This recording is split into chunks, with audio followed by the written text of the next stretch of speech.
अरे भाई गर्मी आ गई है, एसी तो चालू कर दे। अरे नहीं नहीं, एसी का बिल तो बहुत ही ज्यादा आता है, इसलिए हम एसी नहीं चालू करेंगे। अरे भाई अब तो बिल की क्या जरूरत है, सोलर सिस्टम आ गया, तो सोलर सिस्टम लगा दे एसी के ऊपर।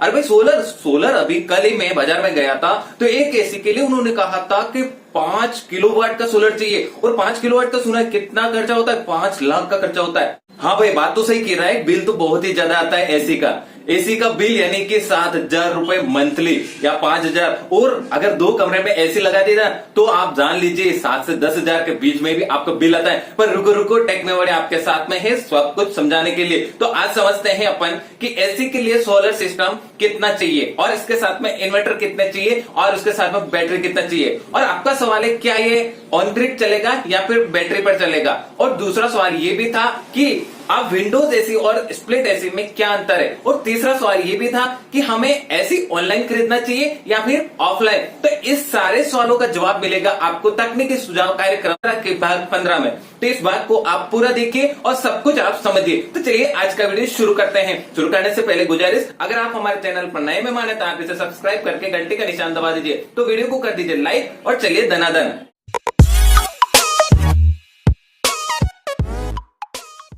चलिए अपन आसान भाषा में समझते हैं कि आपके घर में जो एसी यानी कि एयर कंडीशनर लगा हुआ है उसका कितना बिल आ रहा है। तो मैंने एक पोल डाली तो उसमें बताया गया 5,000, 7,000, 10,000 तक ही आपका बिल आ सकता है, क्योंकि एयर कंडीशनर में बहुत सारी इलेक्ट्रिक कंज्यूम होती है। तो आज अपन साइंटिफिक तरीके से जानेंगे कि वास्तविक में आपको कितना सोलर इन्वर्टर और बैटरी चाहिए। तो चलिए देखते हैं।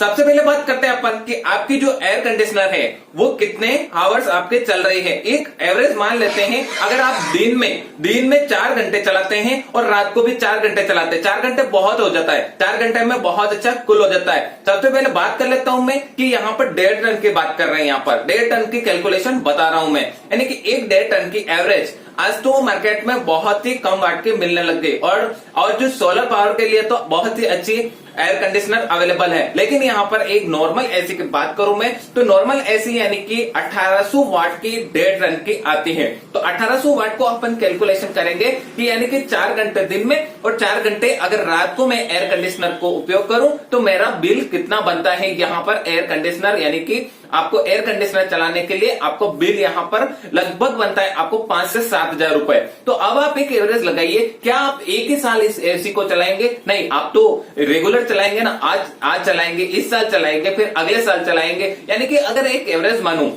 मैं कि 3,000 रुपए भी मानू मैं अगर मंथली, तो आपके कितना ये बिल बनता है, यानी कि एक महीने का बनता है 36,000। एक एवरेज अपन 30,000 भी माने तो आपको 25 साल तक कितना बिल बन जाता है, यानी कि 25 × 75 7,50,000 रुपए यहाँ पर आपका बिल बन जाता है। अब मैं यहाँ पर 25 साल की इसलिए बता रहा हूँ कि जो आप सोलर सिस्टम लगाते हैं अगर इसके ऊपर, तो सोलर सिस्टम की वारंटी यहाँ पर 25 साल की आती है। यानी कि आप एक बार इन्वेस्टमेंट कर देते हैं तो आपको 25 साल तक वहां पर देखने की जरूरत नहीं होती है। तो यहाँ पर देखते हैं अब कि 1.5 टन ऐसी यानी कि 4 घंटे दिन में और 4 घंटे रात को चलती है तो कितना कंज्यूम होता है। तो 1.5 टन 1800 वाट की है, तो और टोटल आपका आवर्स हो रहा है 8। तो आप ही काम कीजिए 1800 × 8 कर दीजिए, तो यहाँ पर कैलकुलेशन निकलती है 14.4 kWh। अपन बात कर लेते हैं कि इसके लिए आपको सोलर पैनल कितने चाहिए। सोलर पैनल निकालने से पहले अपन इन्वर्टर की एफिशिएंसी जानते हैं। तो इन्वर्टर की एफिशिएंसी हमेशा 80% रहती है, यानी कि 100% उसमें एफिशिएंसी नहीं रहती है। तो यहाँ पर एक छोटा सा फॉर्मूला लगता है, यानी कि टोटल आपके जो एनर्जी है 14.4 kWh डिवाइडेड करेंगे आवर्स इनटू एफिशिएंसी। तो 80% आप एफिशिएंसी है, इस परसेंट का परसेंटेज हटाते हैं अपन यहाँ पर, तो 0.8 आता है। ठीक है, 0.8 × 8 यानी कि 6.4। तो 14.4 में आप 6.4 का अगर भाग देंगे तो यहाँ पर निकलता है 2.25, यानी कि आपको 2.25 किलोवाट का यहाँ पर आपको सोलर पैनल की जरूरत है। यानी कि अब आप सोच लीजिए, क्या सिर्फ आप एसी ही चलाते हैं क्या रूम में? नहीं, आप एसी नहीं, आपके वहां पर आपका रेफ्रिजरेटर भी चलेगा, साथ में एलईडी भी चलेगा, साथ में आपको बल्ब भी जलेगा, फैन भी जलेगा और हो सकता है तो आपको बहुत सारे और भी जो इक्विपमेंट है वहां पर मिक्सर वगैरह, ग्राइंडर वगैरह वो भी चलेगा। तो इसके लिए आपको क्या करना पड़ेगा, थोड़ा सा पैनल ज्यादा लगाना पड़ेगा। यानी कि सिर्फ एसी के लिए नहीं लेंगे अपन, यानी कि आपका जो सारा है तो यहाँ पर एक एवरेज निकलता है कि अगर आपके घर में 1.5 टन एसी लगी हुई है तो उसके लिए आपको हमेशा 3 किलोवाट का सोलर पैनल लगाना होता है। लगा दिया है 2.5 किलोवाट का सोलर सिस्टम आपके एसी और आपके घर के इक्विपमेंट चलाने के लिए। अब अपन बात कर लेते हैं कि आपका इन्वर्टर कितना लगेगा और बैटरी कितना लगेगा। तो एसी को चलाने के लिए आपको इन्वर्टर की जरूरत पड़ेगी। तो इन्वर्टर के लिए आपको क्या करना है, छोटी सी कैलकुलेशन बता दूं मैं आपको कि टोटल वाट को आपको पावर फैक्टर से डिवाइडेड करना होगा। यहाँ पर इलेक्ट्रिक में आपको पावर फैक्टर हमेशा 0.7 ही मानना होता है।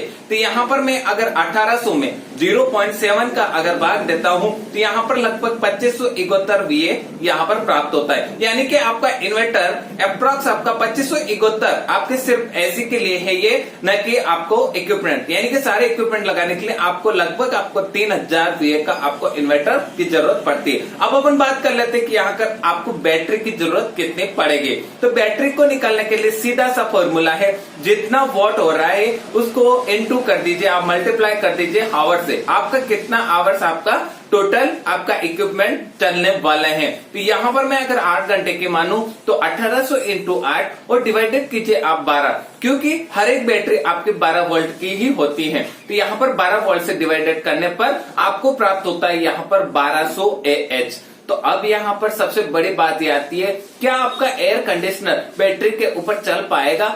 तो इस सवाल का जवाब ऐसे मिलता है, अगर आप रेगुलर यानी कि 8 से 10 घंटा अगर एयर कंडीशनर चलाते हैं तो आपका इन्वर्टर अवश्य ही फूक जाएगा यहाँ पर। लेकिन अगर आप दिन में 1 या 2 घंटे आपका एयर कंडीशनर चलाते हैं तो आप 100% आप बैटरी के ऊपर इसको चला सकते हैं, क्योंकि सोलर की जो पावर कंज्यूमेशन होती है वो हमेशा बैटरी को चार्ज करने की होती है, न कि वो इक्विपमेंट को चलाने की होती है। तो आपका सब कुछ डिपेंड करेगा आपके बैटरी के ऊपर। और दूसरी बात, आपको अगर आप लगवाना चाहते हैं तो अवश्य ही लगा दीजिए, लेकिन आप अगर रेगुलर अगर ऐसे चलाते हैं वहां पर तो आपको थोड़ा सा सोलर सिस्टम पर दिक्कत आ सकती है। लेकिन अब एयर कंडीशनर खरीदे कौन सा, यानी कि विंडोज एयर कंडीशनर खरीदे या फिर आप स्प्लिट एयर कंडीशनर खरीदे। तो यहाँ पर आपकी कंडीशन रहती है, अगर आपके कमरे में आपका विंडोज है तो आप विंडोज एयर कंडीशनर खरीद सकते हैं, लेकिन अगर आपके कमरे में विंडोज नहीं है तो आप स्प्लिट ऐसी ही खरीदिए। और दोनों का काम यही है कि हवा को ठंडा करना है, यानी कि आपका एनवायरमेंट है उसको ठंडा करना है। और यहाँ पर एक बात और बता दूं कि टन का मतलब क्या है, यानी कि अगर आप 1.5 टन की एसी लाते हैं तो यहाँ पर आप समझ लीजिए कि आपके घर में 1.5 टन बर्फ लगा हुआ है, यानी कि आपने 1.5 टन बर्फ लगाया है, आपके घर में जमाया है, और 1.5 टन बर्फ से जितना ठंडा आपका कमरा रहेगा उतना ही आपका 1.5 टन एसी से आपका कमरा ठंडा रहेगा। अब बात करते हैं कि इन्वर्टर एसी खरीदे या फिर नॉन इन्वर्टर। तो इन्वर्टर और नॉन इन्वर्टर में फर्क सीधा सा आपको एक एग्जांपल से बताऊंगा, आपको समझ में आ जाएगा। मैं अगर एक कार लेके जाता हूं और सीधा यहाँ पर ट्रैफिक के वहां पे जाता हूं तो ट्रैफिक लाइट जल जाती है वहां पर, यानी कि रेड लाइट में मैं कार को आगे नहीं ले जा सकता हूं। वहां पर मैं कार को क्या कर सकता हूं, बंद कर देता हूं। बंद करने के बाद वापस अगर चालू करता हूं तो वहां पर मेरे डीजल की खपत ज्यादा होती है। लेकिन अगर यहाँ पर कार को चालू ही रखूंगा तो यहाँ पर डीजल की खपत कम होती है, क्योंकि थोड़ी देर में आपको चल जाएगा।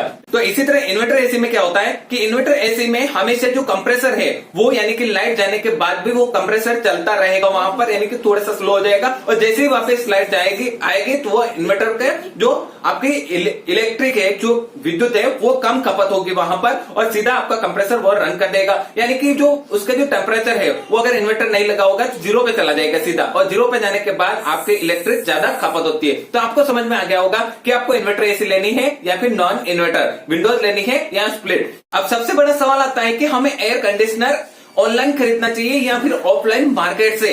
तो इस सवाल का जवाब एक साधारण सी भाषा में दूंगा मैं आपको कि आप ऑनलाइन भी खरीद सकते हैं, ऑफलाइन भी खरीद सकते हैं। लेकिन ऐसा कैसे, ऑनलाइन भी ऑफलाइन? हम सवाल कर रहे हैं कि आपको कि ऑनलाइन खरीदे या ऑफलाइन। तो इसमें अपन देखेंगे कि आपको जो कंपनी है उसको देखना होगा कि कौन सी कंपनी अच्छी है। यहाँ पर सब ऐसे पूछते हैं कि ये वीडियोकॉन अच्छी है, वो अच्छी है, डेक्कन अच्छी है, ये अच्छी है, लेकिन मैं आपको सजेस्ट करूंगा सारी कंपनी अच्छी है यहाँ पर, लेकिन वो ही अच्छी मानूंगा मैं जो आपके एरिया में सर्विस अच्छी देती हो, यानी कि हमेशा आपके रेगुलर वहां पर सर्विस देती है, यानी कि इंस्टॉलेशन के बाद, आफ्टर इंस्टॉलेशन के बाद आपको सर्विस अच्छी मिलती है, उस कंपनी का आप एयर कंडीशनर लगा सकते हैं। कभी कभी क्या होता है कि आप ऑनलाइन एयर कंडीशनर खरीदेंगे तो आपके घर पर भी आ जाएगा, अगर आपको इंस्टॉलेशन करना आता है तो आप इंस्टॉलेशन कर लेंगे, लेकिन आपको इंस्टॉलेशन नहीं करना आता है तो वहां से बंदा भेजेगा, तो बंदा आपके घर पर लेट पहुंचेगा, क्योंकि ऑनलाइन का मामला थोड़ा सा लेट होता है। लेकिन अगर आप मार्केट में जाकर आप पता कर लीजिए कि ये जो कंपनी है, वीडियोकॉन है, मान लीजिए डेक्कन है, जो भी है, तो उसका जो सर्विस है वो हमारे लोकल एरिया में है या नहीं। अगर वो कहते हैं हाँ लोकल एरिया में ये सर्विस है, तो आप हमेशा वही ऐसे वहां से परचेस कर सकते हैं, क्योंकि कंपनी ऑनलाइन और ऑफलाइन दोनों तरफ से कंपनी तो वही है ना, आप कहीं से भी आप खरीद सकते हैं। दूसरी बात यह है कि आप ऑनलाइन और ऑफलाइन में प्राइस भी कंपेयर करके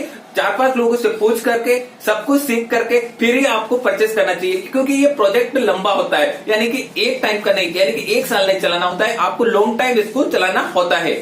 आई होप आपको वीडियो पसंद आई होगी, अगर पसंद आई तो इसे लाइक कर दीजिए, नहीं पसंद आई तो इसे डिसलाइक कर दीजिए। चैनल पर नए मेहमान है तो इसे सब्सक्राइब कर लीजिए, साथ में घंटी का निशान दबा दीजिए। कोई भी सवाल हो या फिर वीडियो के लेकर सजेस्ट है तो आप हमें कमेंट कर दीजिए, और आप कहां से है ये भी आप बता दीजिए, क्योंकि हम सर्वे कर सके तो हमारा चैनल कहां तक ग्रोथ कर रहा है। आपका दोस्त उदयपुर राजस्थान से गमेर। जय भारत, जय राजस्थान, वंदे मातरम।